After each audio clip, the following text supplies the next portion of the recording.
Baon serye tayo, pork binagoongan.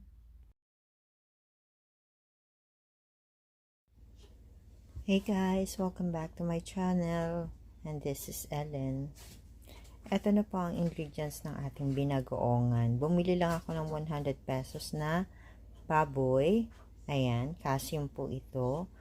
Itong ating bagoong, hinugasan ko na siya. Wala po siyang kulay.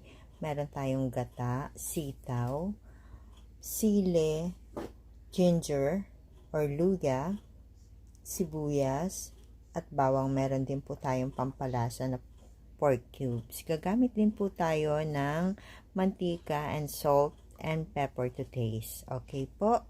Yan. Magluluto na po tayo.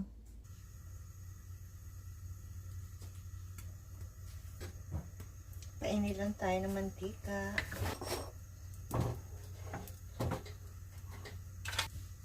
Mag-isa na po tayo.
Lagyan natin ng tubig, pampalambot.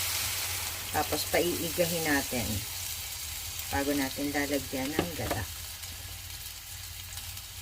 Palalambutin muna.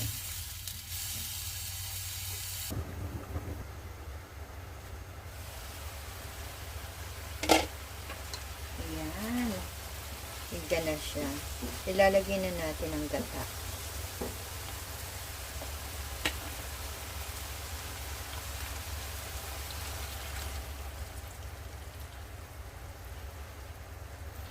Lalagyan na tayo ng sili, pati yung ating pampalasa.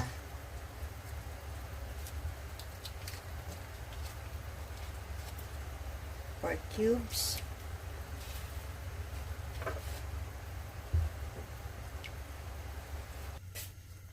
Tapos maglalagay tayo ng paminta.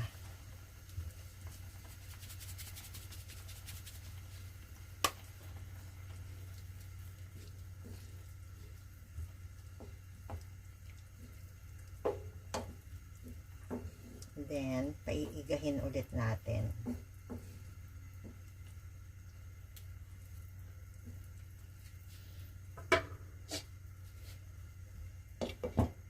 Alright, balikan ko ulit kayo. Ayan. Hindi tayo naglagay pa ng asin ha. Kasi hindi ko alam kung ang ating bagoong is maalat pa rin kahit hinugasan natin. Ngayon, titikman na natin siya.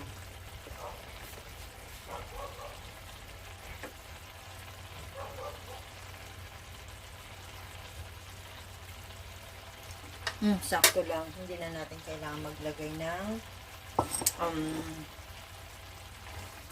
ng asin kasi medyo maalat yung ating bagoong. Ngayon, maglalagay tayo ng konting asukal panabla or pambalanse ng lasa.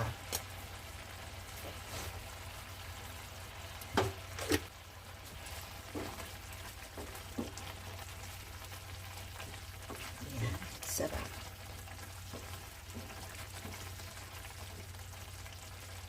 Wala tayong siling labuyo kaya ayan, hindi masyado maanghang. Lagyan na natin yung ating sitaw. Pwede din dito ang tawag ito, talong. Pineritong talong.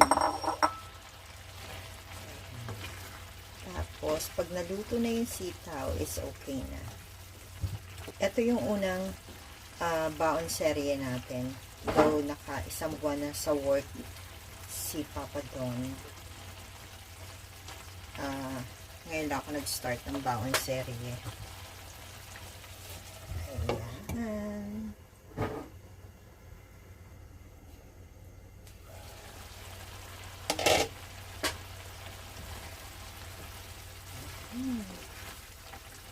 Ang sarap.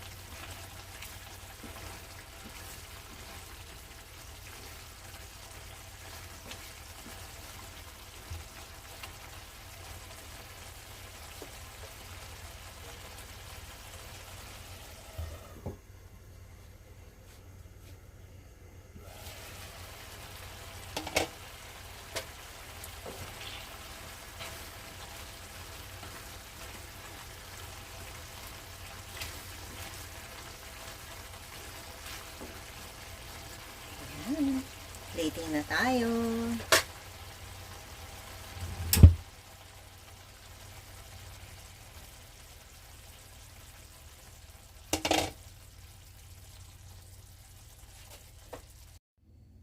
Hey guys, ito na po ang finished product ng ating pork binagoongan with sitaw. Ayan.